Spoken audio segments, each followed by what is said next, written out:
church family, I hope you had a wonderful Easter celebrating our risen Lord and knowing that because he was raised from the dead, he's defeated death and sin on our behalf. And so I hope that you celebrated that. Hope you celebrated him. I hope you celebrated a new life that we get to have because of his work on the cross and him raising from the grave. And so today, as we begin to jump in and look at the resurrection, we're going to look at another story of someone that Jesus actually raised from the dead. We're going to look at that story of Lazarus. And so today we're just going to look at 3 verses and just trying and kind of put ourselves in the shoes of Mary and Martha and just trying to understand maybe their reactions to everything that transpired and maybe trying to understand why Jesus did what he did. And so let's jump in here in chapter 11, starting in verse 17.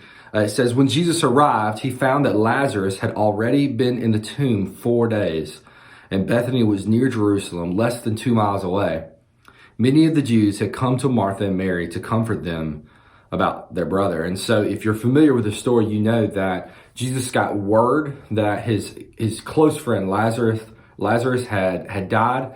And instead of immediately rushing to him, Jesus kind of took his time going to see him. And so much so that by the time he got there, he found that Lazarus had been in the grave for 4 days. And so this is significant there. If you have your daily devotional guide there, then you know that that Jews had a tradition at this time, just a common belief that the soul would linger around the body for 3 or so days, and then by the 4th day the soul would leave, and death was final. You know, within that 3 days they believed that maybe perhaps the soul could re-enter the body and live, but on the 4th day they believed that death was final. So whether that's true or not, what we do know is that Jesus took long enough that there was no doubt that Lazarus was dead. In fact, that the body would have even kind of smelled at this point, right, as it decomposed. And so we're offered 2 questions here at the end of this Devo for us to discuss. And I know I don't normally discuss the questions. I normally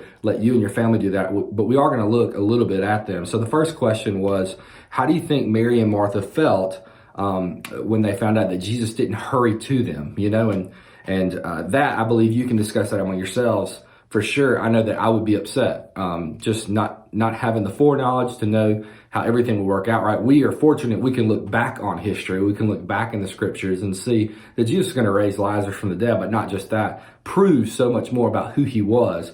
But in that moment, I think I would be upset if there was a way for my brother to be saved, then I would want him to be saved, right? But then that next question that the author proposes for us in the Devo is, why do you think Jesus waited? You know, what was significant about the reason Jesus waited? And so, I mean, I can't, I'm not in Jesus' head or whatever, but I think as we read through that passage and we begin to understand Jesus, the Son of God, and why he did what he did, it was always to point to God, right? To point, to show others that he was the Messiah. And so I think it's significant that he waited for 4 days. It wasn't like he waited a day. It wasn't like he got there a couple hours after he'd been pronounced dead. No, he waited until there was no doubt that Lazarus was dead, to show that only through him could we have life.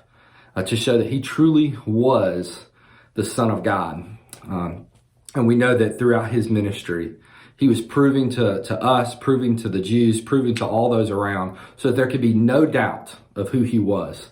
He was proving that he was the Messiah.